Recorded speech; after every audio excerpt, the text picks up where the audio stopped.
সবসময় মারামারি করতো, তার লেগে এমন করতো। কি শুনছো তোমরা?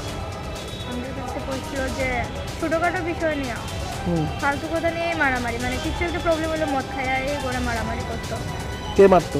তার হাজব্যান্ড। এরপরে? তারপরে একবার তার বাড়িতে আয়া পড়ছিল 25 ডিসেম্বর, তখন তার বাড়ির মানুষ, তার ভাইটাই সবাই মুরব্বী সবাই আয়া বিচার টিচার করে নিয়ে আসছে বাড়ি থেকে। তো আর 15 দিন পরেই এমন অবস্থা, আগুন লাগাই কবে লাগাইছে আগুনটা? 16 জানুয়ারি।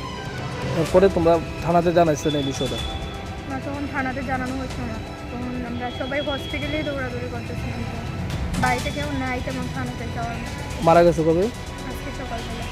কি নাম বোনের? মৌমিতা দাস। বোন জামাইয়ের নাম কি? সুকান্ত দাস। এই মামলা করছো এখন যে এই ঘটনা, কি মনে হয় আগুন লাগানোর পেছনের কারণটা কি? সংসারের অশান্তির কারণটাই এটা, মারামারি করা। মানে নির্যাতন করতে কি প্রতিনিয়ত? কত বছরের বিয়ে হয়েছে? 7 বছর complete। ছেলে মেয়ে? একটা বাচ্চা মেয়ে আছে। কোনখানে বাড়ি? কাঞ্চনপুর। আর বিয়ে দিছি কোনখানে? সরি, বাড়ি পানিসাগর, বিয়া দিচ্ছে কাঞ্চনপুর। তুমি কি মামলা করবা তোমরা তার বিরুদ্ধে, স্বামীর বিরুদ্ধে আইনে দ্বারস্থ হইবা?